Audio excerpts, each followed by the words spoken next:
ଦେଖନ୍ତୁ କେନ୍ଦ୍ରମନ୍ତ୍ରୀ ଶ୍ରୀ ଧର୍ମେନ୍ଦ୍ର ପ୍ରଧାନ ଯେଉଁ କଥା କହିଛନ୍ତି ଯେ ବୁଦ୍ଧିଜୀବୀଙ୍କ ମଧ୍ୟରେ ଏଇଟା ଆଲୋଚନା ହେବା ଦରକାର। ଏଇଟା ତାଙ୍କ ବ୍ୟକ୍ତିଗତ ମତ ଏବଂ ସେ କେଉଁଠି କହିନାହାନ୍ତି ଯେ ହେଇଯାଉଛି କି ହେଇଗଲାଣି ବୋଲି। ତାଙ୍କ ମତ ସେ ପ୍ରକାଶ କରିଛନ୍ତି। ଏଇଟାରେ କୌଣସି ଆପତ୍ତି ହେବା ଉଚିତ ନୁହେଁ। ଯଦି କାହାର ଆପତ୍ତି ଅଛି, ମୁଁ ରେଭେନ୍ସା ଷ୍ଟୁଡେଣ୍ଟ, ମୁଁ ବି ପଢ଼ିଛି ସେଠି 97 ରୁ 99। ମୋ ପାଇଁ ମୋ କଲେଜ ବି ବଡ଼, କିନ୍ତୁ କଲେଜରେ ଯେଉଁ କଥାଟା ମନେ ରୁହେ ସେଗୁଡ଼ା ହେଉଛି ସେ କଲେଜ ବିଲ୍ଡିଂ, ସେ ସମୟର କଥା, ସେ ସାଙ୍ଗ, ସେ ମୋ ଟିଚର ମାନେ। ନାର ମୋ ପାଇଁ ଏତେ ଗୁରୁତ୍ୱ ନାହିଁ। ମୋ ପାଇଁ ମୋ କଲେଜ, ମୁଁ ଯେଉଁ କଲେଜରୁ ପାସ୍ ଆଉଟ୍ କରିଛି ସେ କଲେଜ ନା କେବେ ବଦଳିବନି, ସେଟା ରେଭେନ୍ସାରେ ରହିବ। ହୁଏତ ଯଦି କେବେ ବି ନା ବଦଳେ, ନୂଆ ଜେନେରେସନ ଷ୍ଟୁଡେଣ୍ଟ ଯେଉଁମାନେ ଆସୁଛନ୍ତି ସେମାନେ ହୁଏତ ଗୋଟେ ଅଲଗା କଲେଜରେ ପଢ଼ିବେ। ଏଇଟା ଗୋଟେ ଡିବେଟେବଲ ଟପିକ୍। ଯେଉଁ ପ୍ରୋଟେଷ୍ଟ କରୁଛନ୍ତି ବିଜୁ ଛାତ୍ର ଜନତା ଦଳ ପିଲାମାନେ, ମୁଁ ଗୋଟେ ଦୁଇଟା ଭିଡ଼ିଓ ବି ଦେଖିଛି। ମୋର ପ୍ରଶ୍ନ ହେଲା, କେତେଟା ତା ଭିତରେ ରେଭେନ୍ସା କଲେଜରେ ପଢ଼ିଛନ୍ତି? ଯିଏ ପଢ଼ିଛି ସେ କଲେଜରେ ସେ କହିଲା ଠିକ୍ ଅଛି, ସେଣ୍ଟିମେଣ୍ଟ ଅଛି, ଇମୋସନ୍ ଅଛି, ଠିକ୍ ଅଛି। ପ୍ରାୟତଃ ମୁଁ ଦେଖୁଛି ଯେଉଁମାନେ ସେ କଲେଜରେ ପଢ଼ି ନାହାନ୍ତି ସେଇମାନେ ଯାଇ ବେଶୀ ଘୋଗା ହେଉଛନ୍ତି, ଚିଲଉଛନ୍ତି। ମୁଁ ଆଉ ଗୋଟେ କଥା ବି କହିବାକୁ ଚାହେଁ ଯେ ଗତ ବର୍ଷ ବି ଏ ମନ୍ତବ୍ୟ ମନ୍ତ୍ରୀ ଦେଇଥିଲେ ଗୋଟେ ଅନ୍ୟ ଏକ ଫଙ୍କସନ୍ରେ, କିନ୍ତୁ ସେତେବେଳେ କୌଣସି କେହି ରିଆକ୍ଟ କଲେନି। ମୁଁ ଭାବୁଛି ଯେ ଆଗାମୀ ଇଲେକ୍ସନକୁ ଆଖିରେ ରଖି ଏସବୁ ରାଜନୀତି ହେଉଛି, କଲେଜ ଇଲେକ୍ସନ, ଏବଂ ସେମାନେ କେଉଁଠି ନା କେଉଁଠି ଦେଖାଉଛନ୍ତି ଯେ ଆମର ଦକ୍ଷତା ଅଛି ଇଲେକ୍ସନ ଲଢ଼ିବା ପାଇଁ। ଗୋଟେ ଗ୍ରୁପ କରି ମାସ୍ କରି ଗୋଟେ ତାଙ୍କର ପାୱାର ଶୋ କରିବାକୁ ଚାହୁଁଛନ୍ତି।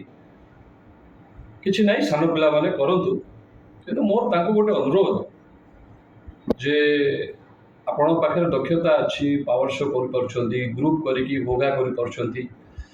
ଆର୍ଜିକର ହସ୍ପିଟାଲ କେସ୍ରେ ସେଟା ପାଇଁ ଟିକେ ପ୍ରୋଟେଷ୍ଟ କରନ୍ତୁ, ରାସ୍ତାକୁ ଓହ୍ଲାନ୍ତୁ। ସେତେବେଳେ ନୀରବ ରହିଲେ, ଦେଶରେ ଗୋଟେ ଏତେ ବଡ଼ ଘଟଣା ଯେତେବେଳେ ହେଇଗଲା ସେତେବେଳେ କେହି ପାଟି ଫିଟେଇଲେ ନାହିଁ। ଏବଂ ଅବିକା ଓହ୍ଲେଇକି ଗୋଟେ ପ୍ରୋଟେଷ୍ଟ ବା ଗୋଟେ ଯାହା ବି ଆପଣ କରୁଛନ୍ତି, ସମସ୍ତେ କରୁଛନ୍ତି, ସେଟା କ'ଣ ଏପର୍ଯ୍ୟନ୍ତ ହେଲାଣି କି କିଏ କଲାଣି? ସରକାର କହିଲେଣି ଚେଞ୍ଜ ହେବ, ସେମିତି କୌଣସି ପ୍ରକାର କୌଣସି ଆକ୍ସନ୍ କିଛି ନିଆହେଇନି ବା କିଛି କରାଯାଏନି। ଖାଲିଟାରେ ହୋ ହୋ ହେବାର କିଛି ମାନେ ନାହିଁ।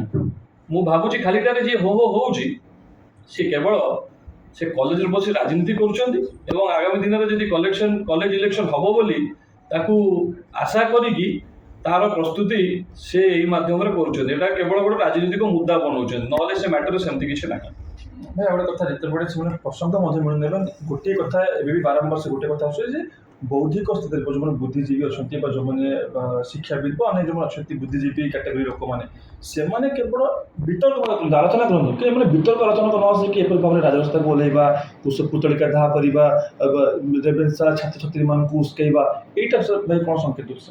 ସେୟା ତ ମୁଁ କହୁଛି, ଯେତେବେଳେ ସିଏ କହିନାହାନ୍ତି ଯେ ଏଇଟା ମୁଁ ଚେଞ୍ଜ କରିଛି ବା ଚେଞ୍ଜ କରିଦେବି, ସେ କହୁଛନ୍ତି ଗୋଟେ ବୌଦ୍ଧିକ ମହଲରେ ଗୋଟେ ବୁଦ୍ଧିଜୀବୀଙ୍କ ଭିତରେ ଗୋଟେ ଆଲୋଚନା ହେବା ଦରକାର, ଚର୍ଚ୍ଚା ହେବା ଦରକାର। ଚର୍ଚ୍ଚା ହେବାରେ ବିଭିନ୍ନ ଲୋକ ବସିବେ, ଚର୍ଚ୍ଚା ହେବ, ସେଥିରେ କିଛି ଅସୁବିଧା ନାହିଁ।